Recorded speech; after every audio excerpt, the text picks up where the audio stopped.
Deep in the middle of the Western Indian Ocean, a vast marine wilderness awaits those who venture below the surface.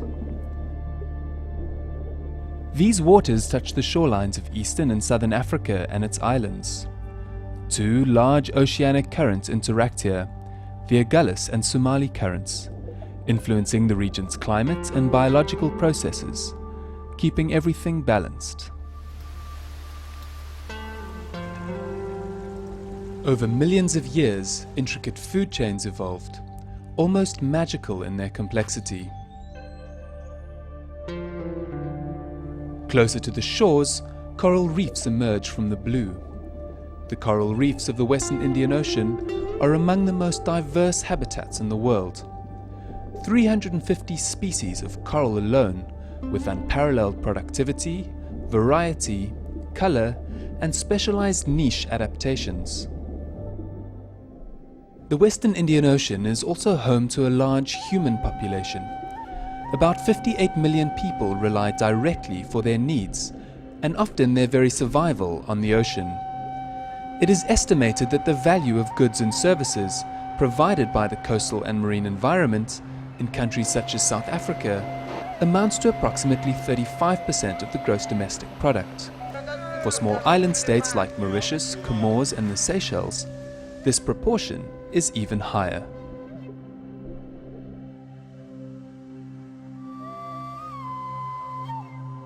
The most significant change has been the rapid increase in population. Today, the coastal zone contains most major cities, harbors, industries, and other socio-economic infrastructure.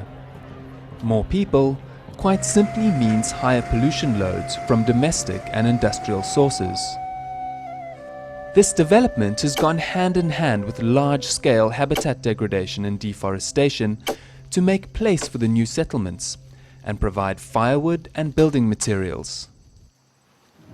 There are also pressures from outside of the system, like climate change. Even a small rise in seawater temperatures can have devastating effects on corals. The first noticeable impact of climate change to the coral reefs in the region was observed in 1998. Up to 95% of corals died in some areas, following an episode of rapid warming. Sea level rise has led to increased coastal erosion and threatens vulnerable small island states in particular.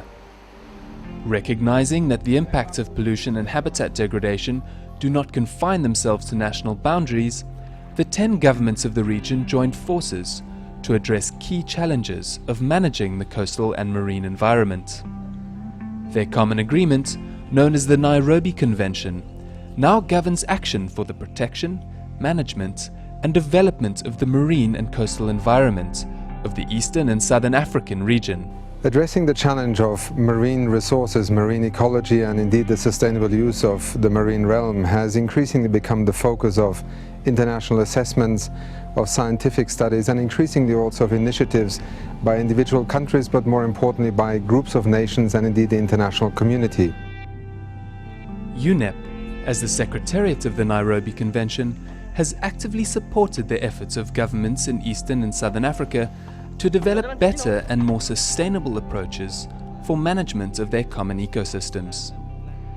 One such initiative developed and implemented by UNEP through the framework of this convention is the project titled Addressing Land-Based Activities in the Western Indian Ocean, widely known as the WIOLAB project. The project, funded by the Global Environment Facility, the Government of Norway and UNEP, as well as the participating countries themselves, was designed to assist governments in the Western Indian Ocean region to build capacity for addressing these challenges.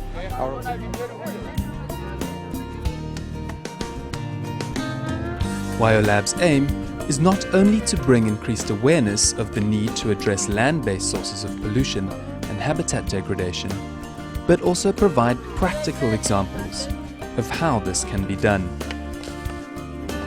This vision is supported by three main themes: clean waters, healthy habitats, and wisely managed river basins, as well as a cross-cutting theme of effective stakeholder cooperation in addressing transboundary challenges. It is believed that in the long run, this concerted approach by governments will guarantee the sustainable enjoyment by the people living in the region of the invaluable goods and services provided by the Western Indian Ocean ecosystems.